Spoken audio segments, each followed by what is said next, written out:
February 21st, 2025. Dubai, United Arab Emirates.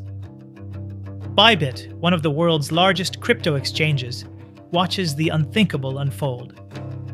401,000 Ethereum, nearly $1.5 billion, is gone. Drained from what should have been the safest vault in the building, a cold, offline wallet. In the space of minutes, the largest hack in the history of exchanges has detonated. Panic hits traders, rumors flood Telegram, and Bybit's reputation bleeds in real time. Security teams scramble to freeze the flow. Futile. The Ethereum has already slipped through mixers, bridges, and ghost wallets. The question is immediate and merciless. Who did this? How? And will any of that fortune ever be clawed back? Welcome to the Heist, Mr. Polti Files. Let's begin. Bybit wasn't just another exchange. It was a casino without borders, serving 60 million customers, known for fast transactions, deep liquidity, and strict security measures. It marketed itself as the safe table in a lawless game. It relied on Safe Wallet, a multi-signature system that required approvals from multiple company officials before any transfer could leave cold storage. On paper, it was bulletproof, the equivalent of locking chips in a vault that 3 separate dealers all had to unlock together. But the weakest lock is never the vault itself. It's the hand that holds the key. The attack began weeks before the heist. Hackers didn't storm the servers with zero-day exploits.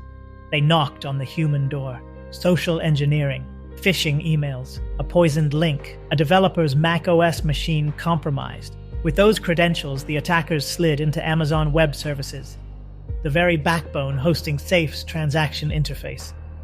On February 19th, they injected malicious JavaScript into that interface. The code sat silent, waiting, like dynamite under a floorboard. I needed to talk to the code without talking to the company. So I reached out to an engineer that basically lives inside the infrastructure. He agreed to speak on background, voice altered, name withheld. One rule: keep it technical, keep it narrow.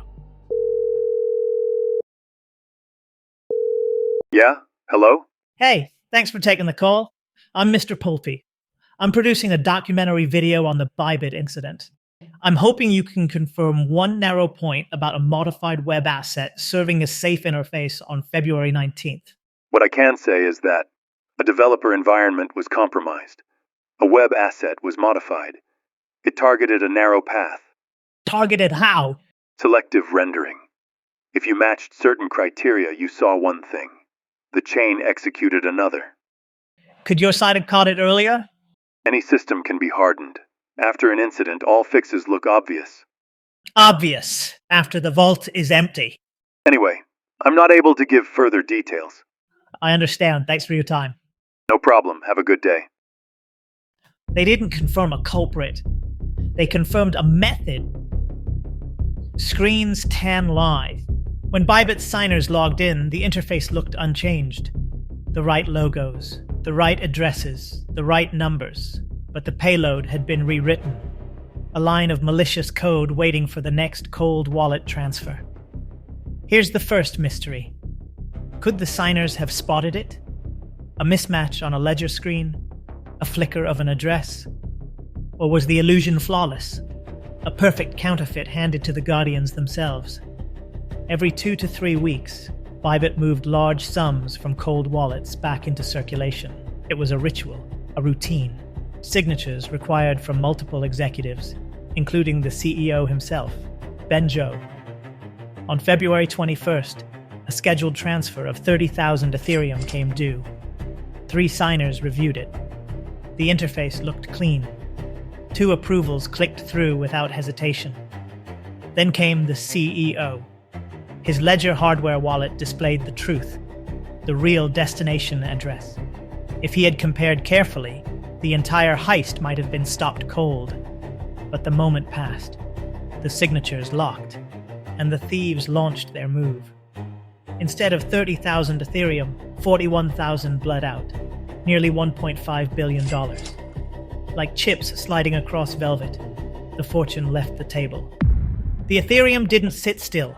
Within minutes, it split into dozens of wallets, from there into hundreds, then thousands. Mixers like Tornado Cash scrambled the trail. Cross-chain bridges scattered the loot into different blockchains. Wrapped tokens, staked tokens, split tokens, an entire magician's act designed to blur the money's fingerprints. Bybit managed to freeze a fragment, barely 3% of the stolen funds. The rest vanished into the endless churn of decentralized finance. And here's the second mystery. How much of that 1.5 billion has ever truly been recovered? Bybit has never released a definitive figure. Some claim 100 million clawed back. Others whisper almost nothing.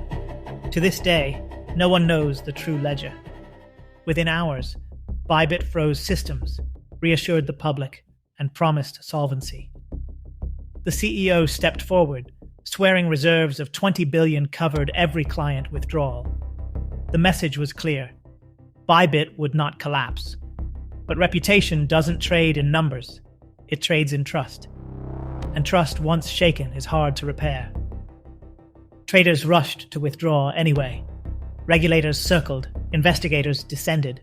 And still, the central wound remained open. 1.5 billion gone. As far as we know, this could be the largest hack in the history of our industry. Some of the clients asking, is my money affected? Am I going to suffer a loss? The answer is no. Bybit, again, is one-to-one packed. All of the clients can withdraw and will be able to withdraw. And this is where we are today. Okay. It didn't take long for suspicion to land. The Lazarus Group, North Korea's most infamous cybercrime syndicate.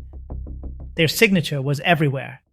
Phishing campaigns, poisoned developer environments, laundering across mixers. They had done this before. Banks, exchanges, even central banks. Billions funneled into the regime's coffers. But accusations aren't proof. And here lies the third mystery. Was this Lazarus alone? Or were insiders complicit? Rogue employees, silent partners, mercenaries moving in the shadows? The blockchain can show us where funds went. It cannot show us whose finger pressed the button. But before accusing, we must take in mind what were those blind spots. Firstly, in the end, the Guardians weren't careless. They were deceived. A booby-trapped interface rendered good judgment useless, translating clean intentions into criminal outcomes.